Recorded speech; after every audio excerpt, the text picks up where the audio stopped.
Week here on the Duncan Duo Real Estate Show to talk about the Tampa Bay real estate market like we are every Sunday at 10 a.m. here on WFLA News. Lots of stuff happening in the real estate market. It feels like it's starting to pick up, and I'm going to keep you up to date on everything that's going on today. When we aren't on air, make sure and follow us on all of our show socials. We are at the Duncan Duo, and save the date, April 12th. Our tickets go available tomorrow on Monday for our client appreciation event. And keep in mind, this is a free event. You do need a ticket because we have to go through the steps in the process with Lightning, get you out on the Amalie Arena ice. But we've got some cool surprises that we haven't had the past couple of events that we've done. Hope to have about 1,000 people out that day, but it's a great family-friendly event where kids can skate on the Amalie Arena ice. Your family can. We'll have some free swag and jerseys and T-shirt giveaways.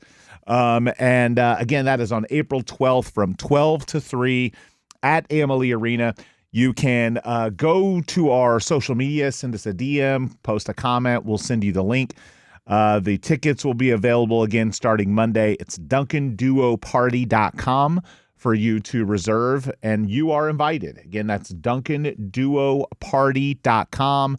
It's our appreciation event. We invite all of our listeners, our clients, our past clients, the community, as well as real estate agents out to our event that day. So it'll have we'll have some great food, a good fun lunch, as well as some skating on the Amalie Arena ice, and just our way of showing appreciation to everyone for blessing our real estate business. So again, DuncanDuoParty.com.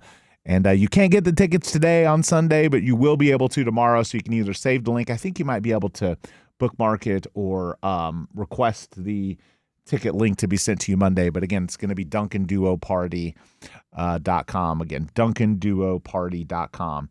So I talked this week on, I always put out videos just kind of going through real estate, talking to my team about things that are going on. And I sometimes post them on my socials. So if you're not following me on my socials, I'm the Andrew Duncan on Instagram and Andrew Duncan on Facebook with the check mark. So I'm not hard to find there. But I posted a video this week that that got some funny laughs because I was basically talking about what it's like to work with bad real estate agents. And look, every industry has them. I think there's enough education out there, enough opportunity for every real estate agent that wants to work to be successful. But just like any other industry, there's some that slip through the cracks and there's some bad ones. And so I was talking to my team this week, and I realized that sometimes customers get stuck with a bad one, or customers look for the cheapest. They look for the cheapest real estate agent because they commoditize them. And the downside of that is you're selling the most expensive thing that you're ever going to sell, and you're hiring the person that's in charge of the marketing and in charge of negotiating with the other party. And what I can tell you as I've built my wealth through the years is that the best at what they do are not the cheapest. So if you're looking for the cheapest real estate agent, my company probably isn't the right one for you. If you're looking for the best one, we are. And I want to explain the difference. The barrier to entry to become a real estate agent is not very hard. I'm sure you've talked to enough real estate agents in your life to know that there are a lot of people that have gotten their real estate license that probably don't succeed or don't last or don't do what's needed to do. It's why the failure rate is so high. So that being said, we regularly have clients say, well, this person's willing to do it, for less. And I would ask you if that is you, if you think, oh, well, all you guys do is this, what you're not seeing is what goes on behind the scenes. It's why someone that runs a hedge fund and gets paid 10% is better than the order taker at Merrill Lynch that gets paid a half a point to manage your money. The reality is the best in the business are not the cheapest. And if you're looking for the cheapest, you're going to lose. There are people that lose money. Some of the worst phone calls I get are someone that hired a bad agent, hired the wrong agent, spent 6 months, and is now desperate, either in financial trouble or desperate to get to where they wanted to go 6 months ago because they hired a bad agent that either lied to them about the price and wasn't honest with them or didn't market it properly. Whatever it is, cheap work ain't good and good work ain't cheap. When you look to cut corners on what I believe is an investment, you end up losing equity and time on the market. It takes longer to sell, and you get a lower price because they're not investing in marketing. They're not investing in personal improvement. They're not a great negotiator. They don't have the experience. They're just an order taker.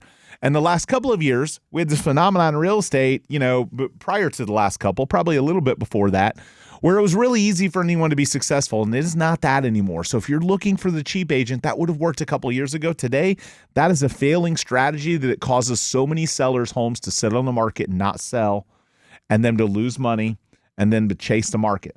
So look around your house. If you're thinking about hiring a real estate, ask yourself, do you drive the cheapest car brand? Do you, and if you don't, maybe you shouldn't hire the cheapest real estate agent. Do you have the cheapest shoes? Or do you pay money? Do you pay a premium for those? Do you have the cheapest food? Or do you pay a premium for those? Did you hire the cheapest pool company or did you hire the best? When you go in for surgery, do you look for the cheap doctor or do you look for the best? When you go to hire a lawyer, do you look for the cheap lawyer or do you look for the best? And many times throughout my life, I know that when I hired someone that wasn't the cheapest, it massively paid off in the end.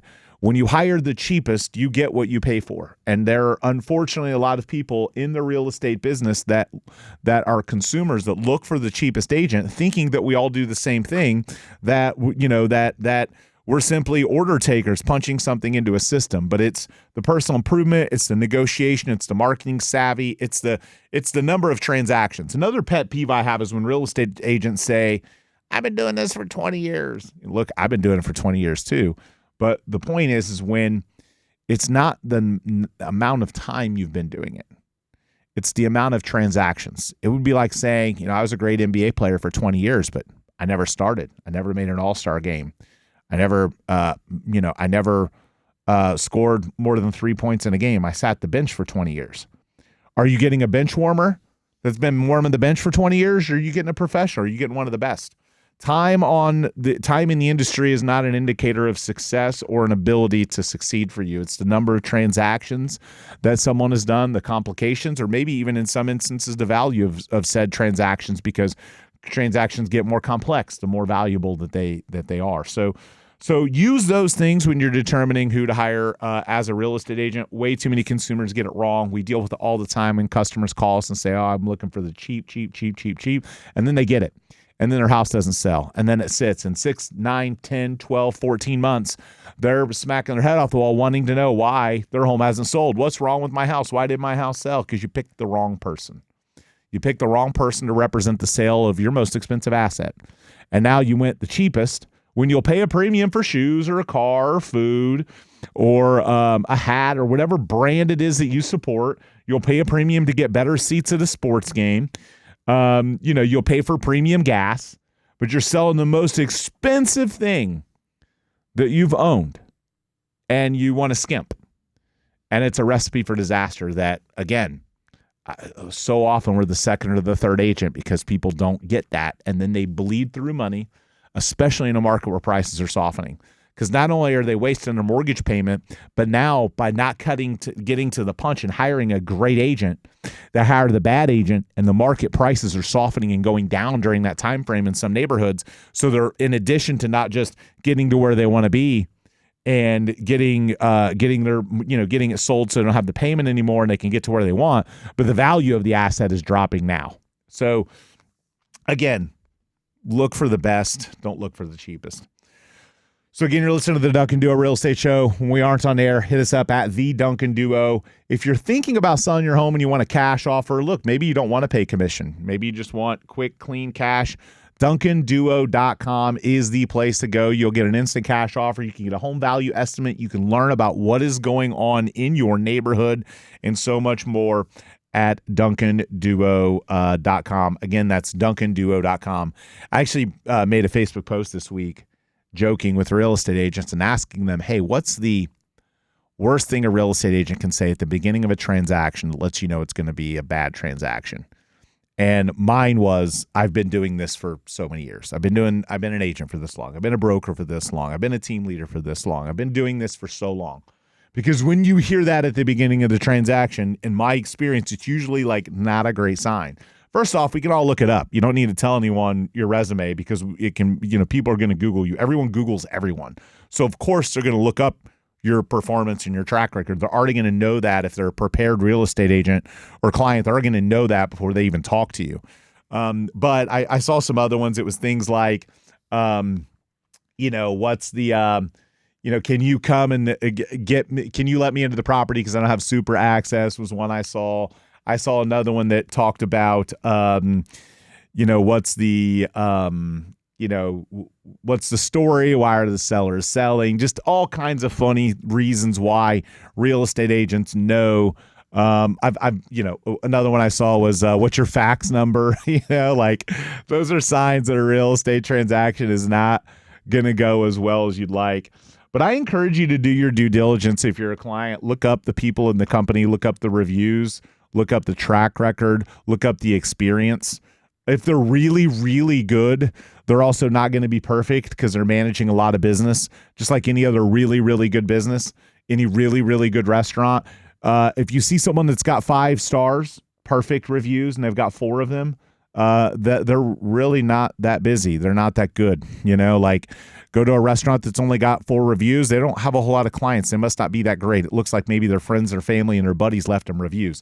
Any really successful good business is going to have a bad one here and there because they're serving so many clients and they're serving so many at a high level that they're massively serving way more than the one person who can only handle a couple transactions or isn't good enough to generate more than that. So just keep that in mind when you're reviewing reviews. Just like a restaurant, if I see a restaurant that's got a 4.5, a 4.7, a 4.8, that's probably a really good sign. If I see a restaurant that's got 5 stars and no bad reviews, I'm super sus. I'm suspicious. Who are they paying to make the fake reviews? That kind of stuff kicks in. So use that as part of your due diligence. Hopefully it helps you find the right real estate team or agent to get your home sold. What I'm going to talk about next is the worst due diligence you can make as a home buyer.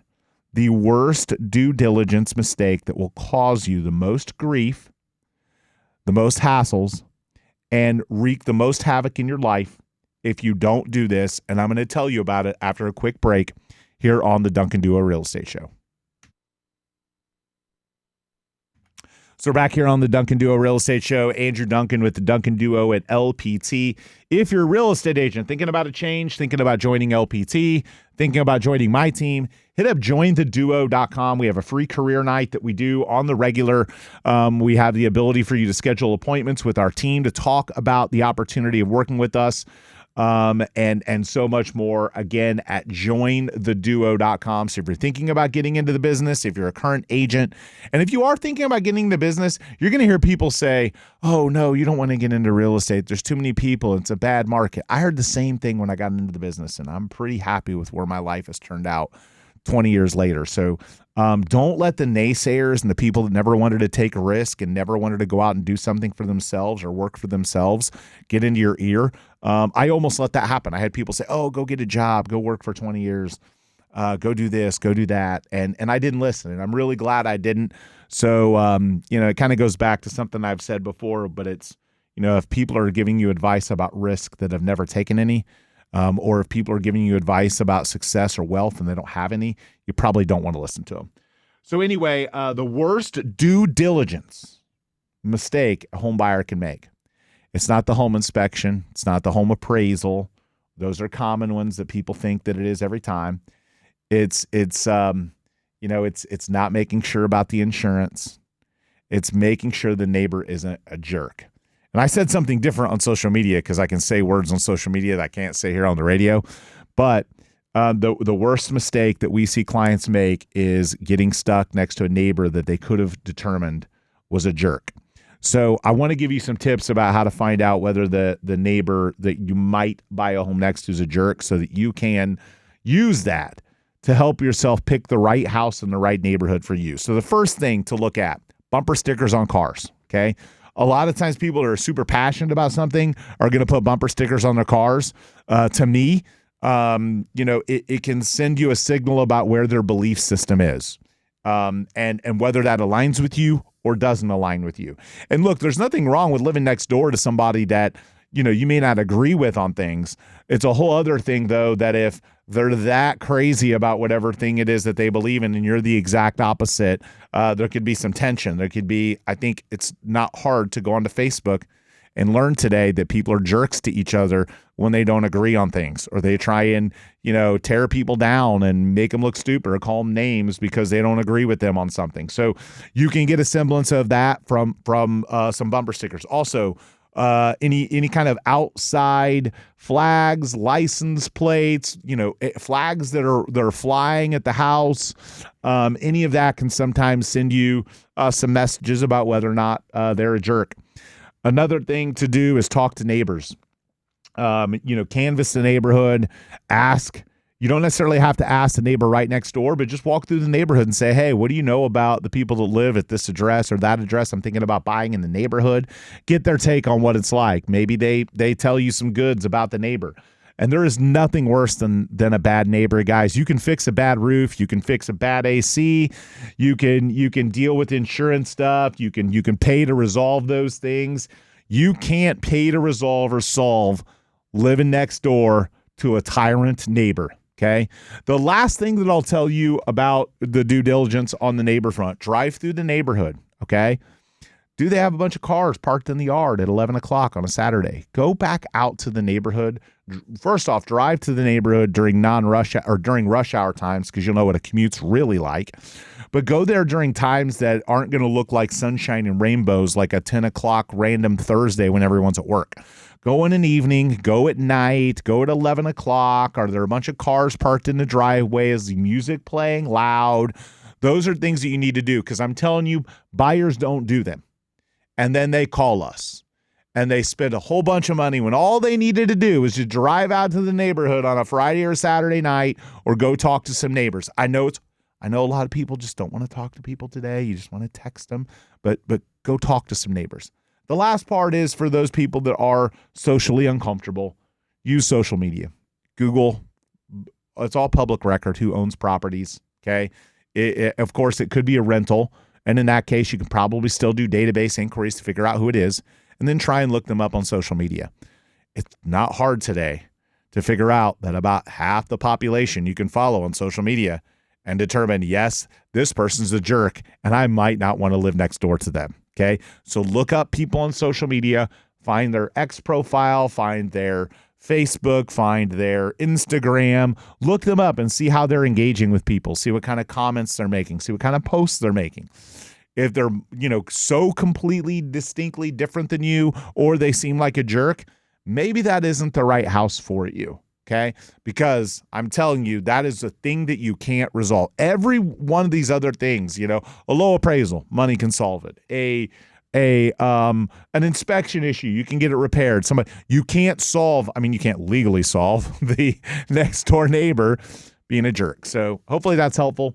And again, hit us up at duncanduo.com. If you have a bad neighbor, if you're living next door to the tyrant neighbor and you're tired of living there and you've done everything and you can't deal with the person anymore, just go to duncanduo.com. We can get you a quick cash offer. We can get your home sold. We can get it on the market. We can get you out so that you can get to where you want to be, because that is priceless. You can't put a price on the peace that you have at home and the disruption that you get when you're next to a neighbor that you just can't mesh with. So hit up duncanduo.com. We'll be back. We're going to continue our conversation after a quick break here on WFLA News.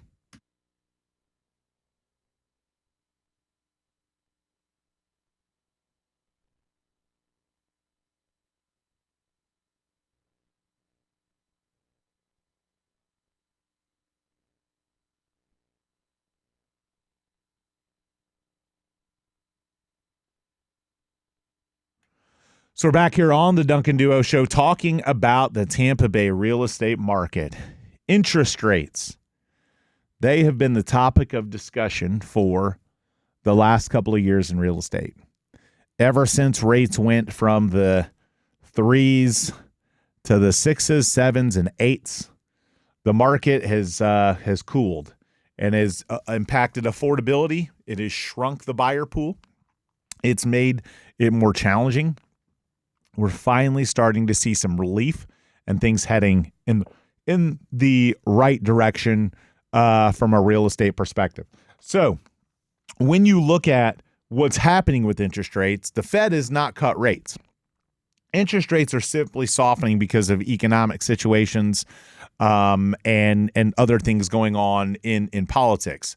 We are now seeing government mortgages, which are basically like FHA, VA, those types of products in the high fives. Okay. As of me, recording the showing, mortgage rates change every single day, but we're seeing the high fives again.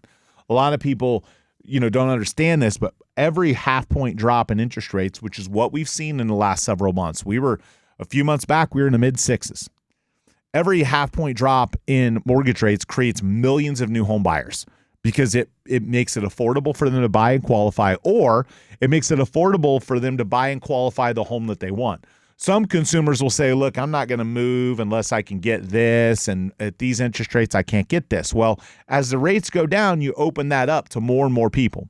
So it is a really positive sign for the real estate market to see interest rates trending in that direction. Now, of course, we have no idea what the Fed's going to do. There's all kinds of different economic opinions about what's happening with inflation, whether it's headed up, whether it's headed down, but right now, they're the lowest they've been in a while. If you're someone that got quoted, a year ago or a while ago and you saw sixes or near seven, you have a really good shot at getting into the fives, potentially low sixes, depending on your score, income, and the type of loan and the down payment.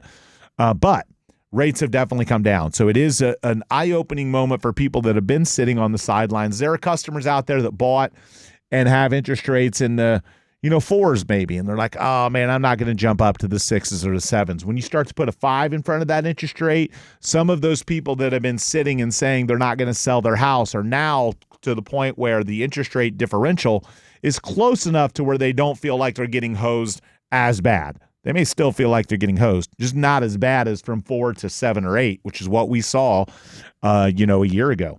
So if you're someone that look again, talk to a mortgage lender, get back out, run some numbers, and see what's happened. Because in addition to mortgage rates sliding down a little bit, prices have softened. In talking to my team this week, we're seeing sellers being willing to accept prices on homes. They're maybe more aggressive than they would have 6 months or a year ago. So buyers, now is the time. Get off the fence. You've got rates that have come down to their lowest point in a while, and the pendulum is swung in your favor to get a better deal on the house. So you can get a better deal on the house and the rate right now. But here's what happens. Those things kind of work in, the pendulum kind of swings and pushes those things to where it's rare that they line up in the same place. As interest rates drop, typically home values and prices go up because it creates extra demand. And then you start to see bidding wars. If we see interest rates in the 4s again, it's going to be rampant bidding wars. Homes are going to be going way above asking price. So if interest rates are expected to trend downward, and a lot of people are predicting that, you shouldn't wait until they're there to buy, because by then prices have already started to rise. You're not going to have a negotiation position, and you're going to experience the same plight that so many consumers felt a couple of years ago when they're making 17 offers and they can't get anything accepted, and they're getting outbid, and everything's going way above asking and way above market. So now is the time for a smart person to buy and then refinance later when rates drop, but you get locked in at today's price before prices head back in another direction. Prices have definitely softened. And again, they may stay soft. They may soften more. However, historically, as rates drop, prices rise. So right now we're in a point where we've seen the lowest, or the lowest interest rate we've seen in a while. And prices have been kind of on a slow, not a steady, not a lot, but a slow, small percentage point drop in value. So you've got this pendulum where it's kind of at this trough and this peak opportunity for timing, that if you're a buyer and you buy, you're going to get a better price than you will if you wait a year for rates to come down. And you can always reduce the rate later. And there are a lot of lenders too that are allowing programs where customers can get a free interest rate reduction or free refinance, no cost refinance. All those types of things are things that are happening to encourage people to not wait, to buy. So So those are things that are working right now. So again, you're listening to the Duncan Duo Real Estate Show. When we aren't on air, at the Duncan Duo, Twitter, Instagram, YouTube, TikTok, Facebook, and so much more. Again, at the Duncan Duo. So talked about this at the beginning of this segment about our real estate team hiring. And I'm excited because, we're in growth mode. So we're hiring agents. The brokerage I'm with, LPT Realty, is growing dramatically. My team is in growth mode. We're spending more on advertising this year, massively more. We brought on some really good talent, but I'm still looking for some A players. I'm still looking for some people that want to do the work. So I want to kind of give an idea. I want to give you guys an understanding of what it is that works on my real estate team that we're seeking. First and foremost, we want somebody that gets along with other people, that serves our clients at the highest level, and that matches our culture and our core values, gets along with our team members. The second thing is we want somebody that's wanting to do the work and the grind. I'm someone that built my business from scratch.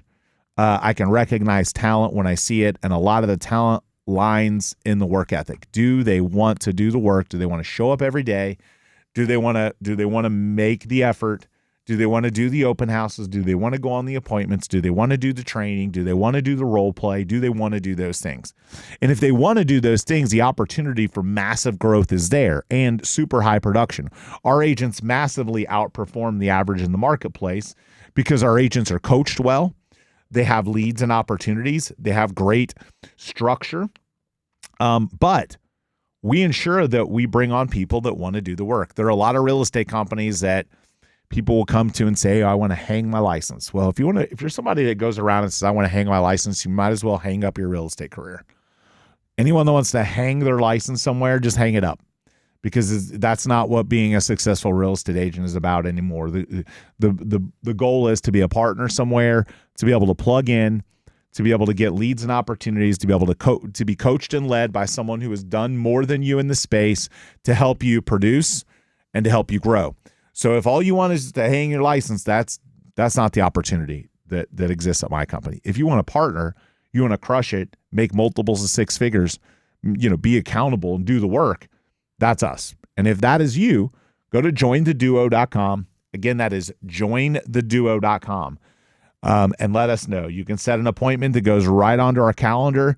You can come to our scheduled career night. You can apply for any open positions. You can see some of the video that we have that we put out, helps new agents get to another level.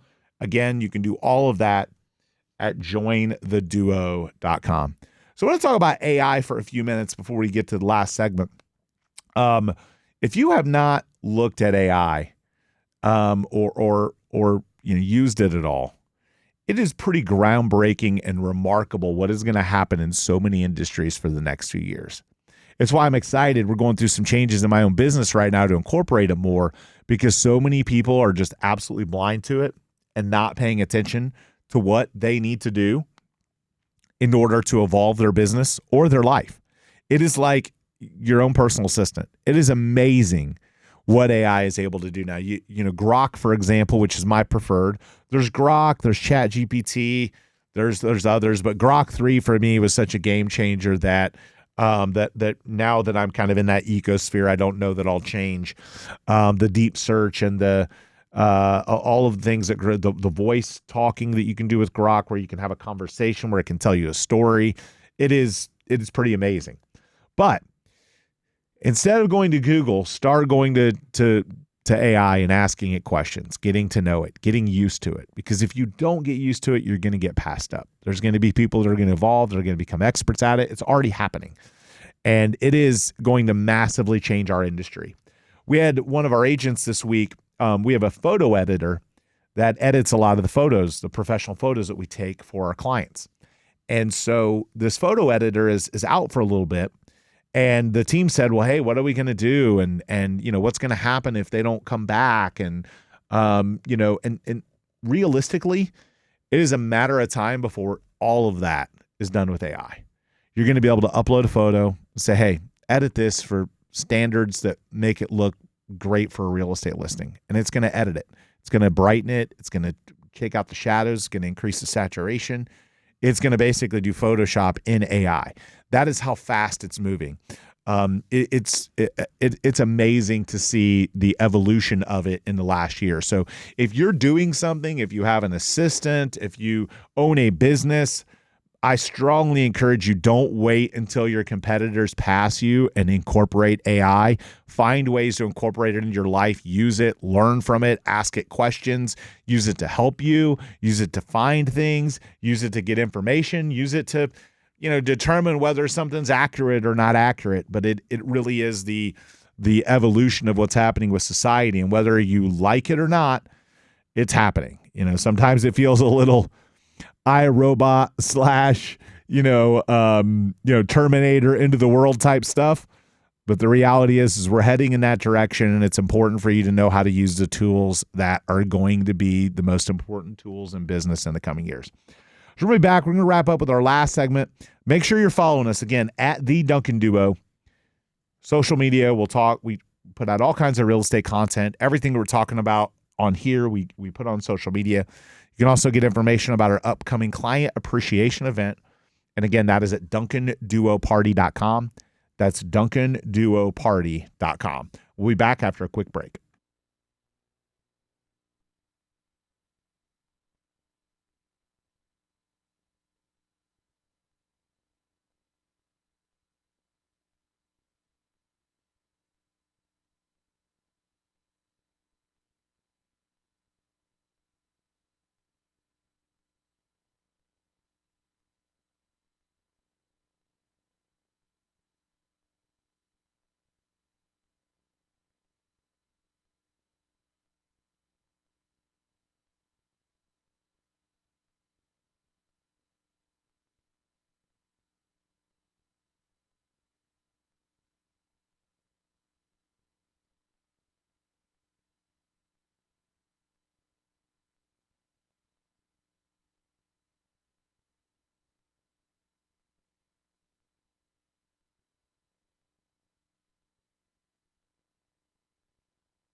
So we're back here on the Duncan Duo Show talking about the Tampa Bay real estate market. I did a builder summit not long ago and sat down with some other real estate agents, as well as talked to a builder we're presently working with that I'm going to have come on the show, Meritage Homes.